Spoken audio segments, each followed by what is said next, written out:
I'm Kristen from Tiny Footsteps Travel, and I'm going to show you some amazing day trip ideas from Toronto. Whether you're looking for small town charm, epic scenery, or even just to get outdoors somewhere more relaxing, I've got the best ideas for you. Our province is way too beautiful to only stay in Toronto. To be clear, everything I'm showing you will be within a 2-hour driving distance of Toronto. 3 hours at the very most if it's something exciting. All of these places can function as a day trip from the city. I'm going to start with Niagara-on-the-Lake because it's one of my favorites that I personally visit every year. It's a vintage historic town with beautiful Victorian buildings, wineries, live theatre, and great food. If you're looking for charming, quaint, and relaxed, the Niagara-on-the-Lake is it. It's touristy and popular, but it retains that charm, and I go every year. Just walking around town is nice, seeing the boutique stores, cute buildings, and just enjoying how lush and green the whole town is. It's definitely a place where you can get outdoors and spend time outside, or duck into some cozy places inside if it's cold. I recommend reserving the afternoon tea at the Prince of Wales Hotel. It can be a light affair or a filling lunch. They have different packages. My husband and I got a more elaborate package with champagne, sandwiches, and baked goods, and we were stuffed and even took food home. Great experience overall. If high tea isn't your thing, there are no shortage of restaurants in town. See my description for more food ideas. After lunch, head over to the gazebo at Queen's Royal Park for a view of the historic Fort George and Lake Ontario. With a good set of binoculars or a decent camera, you can see Toronto on the other side of the lake. As you're driving through the Niagara region, you'll see wineries on every corner. Niagara-on-the-Lake has dozens just outside town, so I recommend stopping at a winery on the way there or back from Toronto. You can either do a tasting tour, have lunch or dinner there, some of them serve a great meal, or just pick up a bottle of locally sourced wine. Seeing a play at the Shaw Festival would be possible for a day trip too. They have matinee and evening plays. I've seen 2 plays with them so far, and both have been very well done. Niagara Falls is just 30 minutes south of Niagara-on-the-Lake, so you could check out the falls on the same day or devote a whole day to either or. Niagara Falls has a completely different vibe and a whole bunch of things to do, so I'd probably visit them separately. There's a lot of unique ways to see the falls. If you look down from the main viewing platform, you'll see people getting right up close to the falls. One way to do this is the Niagara Falls Power Station. Aside from teaching you how they convert the falls into energy, afterwards you get to walk through a really long tunnel after going down an elevator, and when you come out the other side, you have an upfront view of the falls.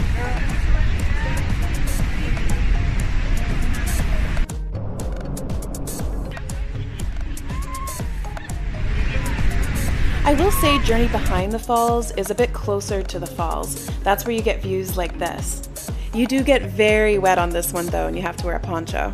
If you don't mind getting wet, you may have heard of the boat that takes you almost right up to the falls. It used to be called Maid of the Mist, but it's now called the Hornblower. The Hornblower lineup can be pretty long, but it goes fast. Other than that, you probably want to do a mandatory walk up Clifton Hill. And besides that, there's other things to check out in Niagara Falls too, like the Butterfly Conservatory, or my favorite, the Aviary.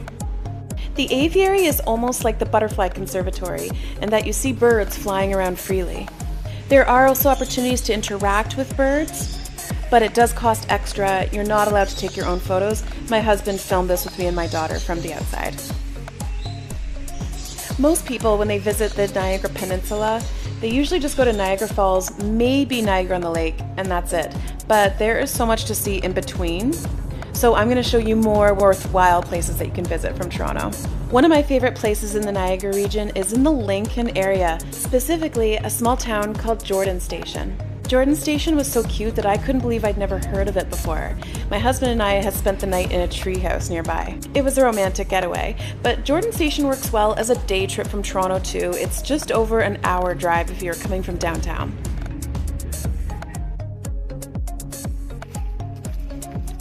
Jordan Station is also surrounded by its own vineyards. One of my favorites is Redstone Winery.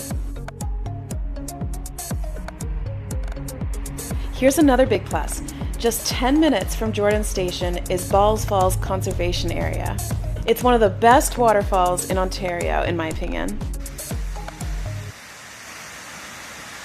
The surrounding conservation area is a great place for a hike. Some parts of it are also part of the Bruce Trail.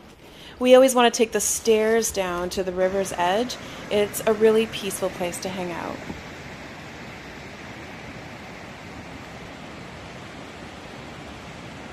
There's also the Balls Falls Historic Village you can check out that's on site, where you can get an idea of what life was like in the Victorian times. There are 3 places to park for the Balls Falls Conservation Area, and one of them is actually right across from this pioneer village. You may have heard of Hamilton, the city of waterfalls, just 1 hour drive from Toronto. There are hundreds of waterfalls in the area, but only a few are easy to visit, and I'm going to show you some of the best ones. My favorite is Sherman Falls, a gorgeous cascade in a forest enclave. It's a short walk along a stream from the parking lot to this gorgeous waterfall.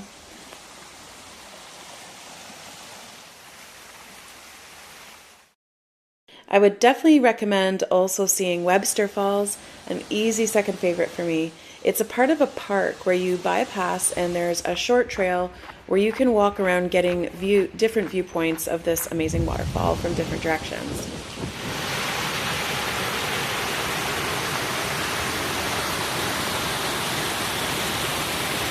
Another really good one to see is Tiffany Falls. It's 500 meters, it's a 500 meter walk from the parking lot through the Tiffany Falls Conservation Area. These waterfalls are all a part of either a park or a conservation area, so look up in advance whether you need a reservation for the day, because for some of them you can't book the day of, it has to be done at least the day before. These waterfalls have become very popular, so plan an early start if it's a weekend. Another waterfall that I like in the area is Albion Falls. We had trouble finding where to get a good angle of it because the spot that gives you this viewpoint has actually been closed for a while. So we went over to Albion Falls South parking lot, and although it's far, you can get some really good views of it. There also weren't very many people.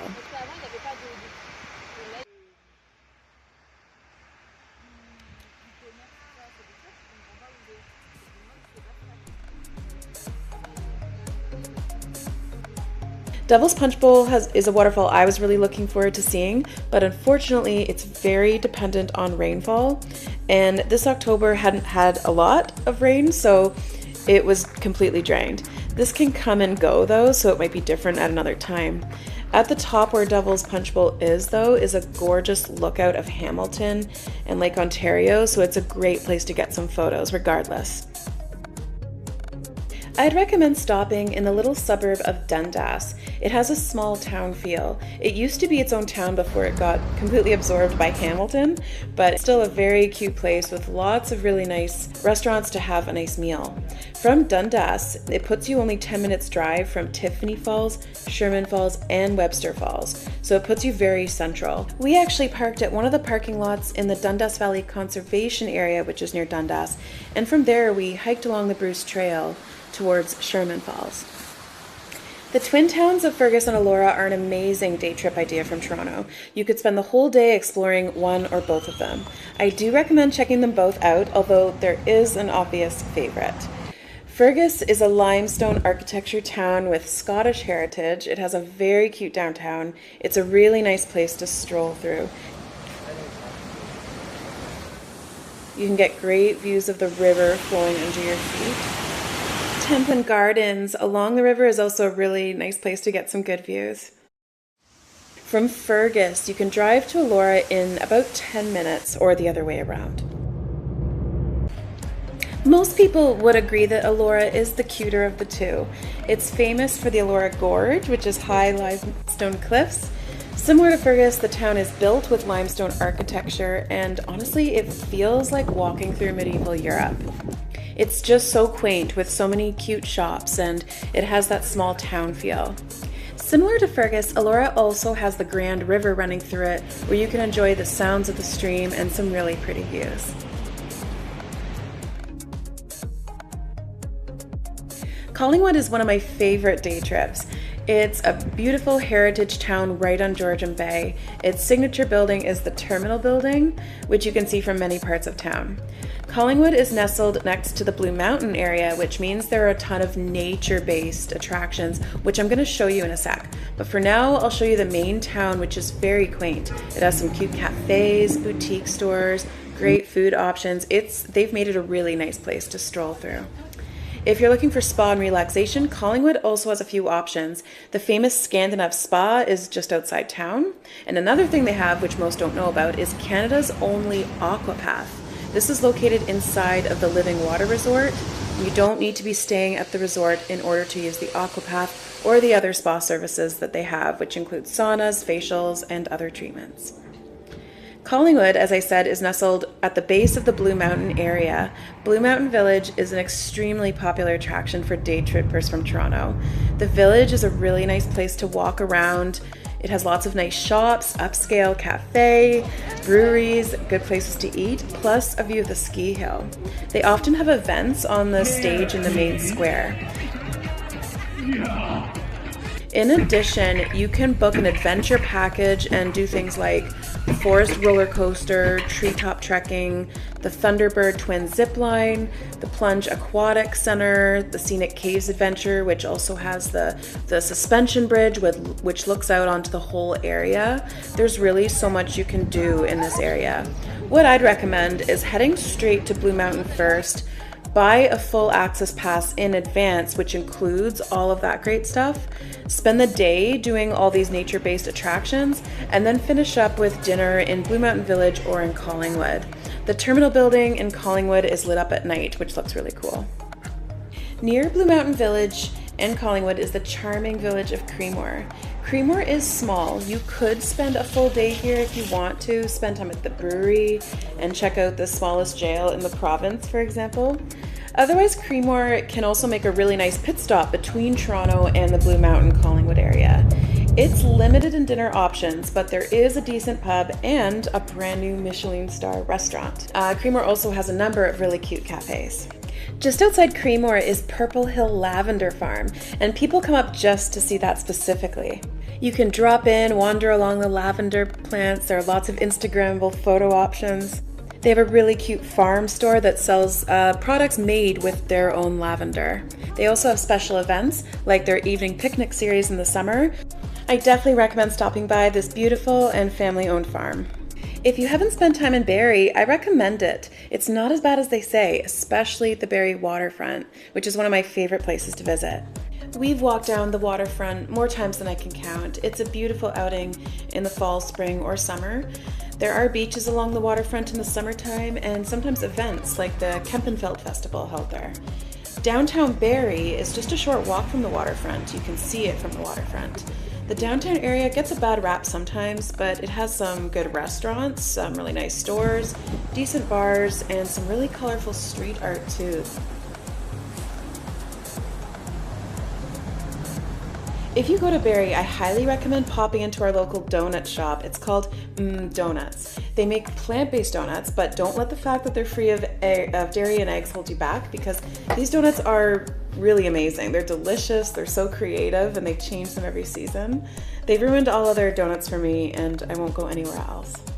Barrie is on Lake Simcoe, and there are a few different places around this lake, especially in the southern part, which would be a fun and doable day trip from the city. Another one is Friday Harbour, located on this peninsula on Lake Simcoe, only about a 20-minute drive from Barrie. Friday Harbour is a new development that I hadn't checked out yet, so I just drove out there recently with my daughters. Keep in mind, this is early April. Friday Harbour is best in the summer. It's small, and you can tell that they've really tried to give it a Miami type vibe. We had a nice walk, and I think it would have been a little bit of a more lively atmosphere in a busier season. There's a huge paid parking lot on site, so they make it very easy to drive there. There's also free parking along side streets where you can park if there is space. Now keep in mind, if you look at the aerial photo on the Friday Harbour website, I'm over in this area. Over towards the east end, there's a sailing school and a beach and more places to eat. So that'd be about a 10-minute walk from the main strip where I am. So there's definitely more to do in the summer. In the main strip that I'm showing you right now, there are several places to eat. There's ice cream places, some shops. So you can definitely come any time of year just for a quieter, more relaxing environment, but it has more to do in the summer. Sainte Marie among the Hurons is north of Barrie. I've been here 3 times in the last year, and it's turned into one of my favorite places. It's right beside a nature reserve. It's a pioneer village and a replica of the very first European settlement here in Ontario. It lets you experience life in the 1600s. They often have different events going on throughout the year, like their maple syrup festival, their winter dinners in the crystal globes, First Light, and I've seen so many more that they're constantly coming up with. It's right beside the Marsh, which is a nature reserve that successfully reintroduced a previously almost extinct animal, the trumpeter swan. They have birds of prey that you can see on site, most of which are rescues or injured. It's a nature reserve where you can do hiking, canoeing, and other outdoor sports and activities. I'm going to suggest some places in the Hockley Valley area, which is northeast of the city of Orangeville. This area is beautiful, lots of windy roads, very hilly and scenic. There are a few hidden gems here to spend the day visiting. One of them is Adamo Estate Winery. We stumbled upon this by accident once, and we had such a nice relaxing day here. Great food and views and wine. I found out that they do tours and they also have special events on certain days. Another idea, if you're interested, is getting photos of the little motel that was used in the TV show Schitt's Creek. It's a popular place to drive by for photos because of the show. It's on a street where people do drive fast, so be careful when you pull over. Just down the street from that motel is the Hockley General Store. I recommend stopping in here for lunch, dinner, brunch, or to pick up some locally sourced artisan goods. It's a very cute little place with a country feel. It might be just what you're looking for on a day trip from the city. Also in the area is Monocliffs Provincial Park, one of our favorite hiking spots of all time. It's a part of the Bruce Trail and the Niagara Escarpment, and it's where you see those tall limestone rock formations. The views are epic from the summit. You can actually see Toronto from there on a very clear day.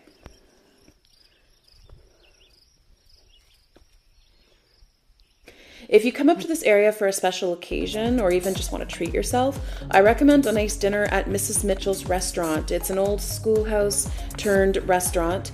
The inside and the outside are so cozy. It's the perfect end to a comfy country day trip from Toronto.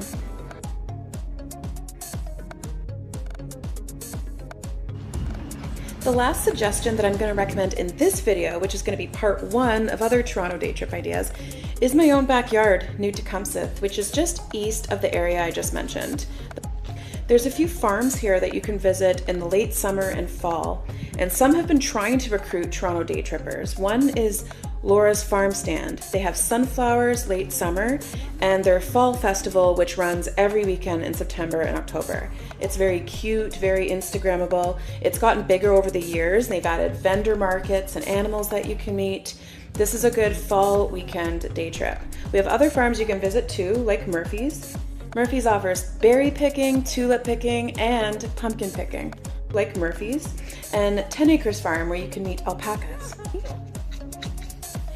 If you come to New Tech for any of these farms, then I recommend making a stop at Lost Meadows Apiaries and Meadery. They make their own honey, mead, and maple syrup. It's a cute little store only open on weekends, but they occasionally have special events too. In terms of Toronto day trips, I have more ideas than what I have footage of right now, so there will be a part 2 of this video coming out in the next few months. I cover a lot of Ontario content on this channel, so please subscribe to see more of the amazing things that there are to do around this province. Thanks for watching.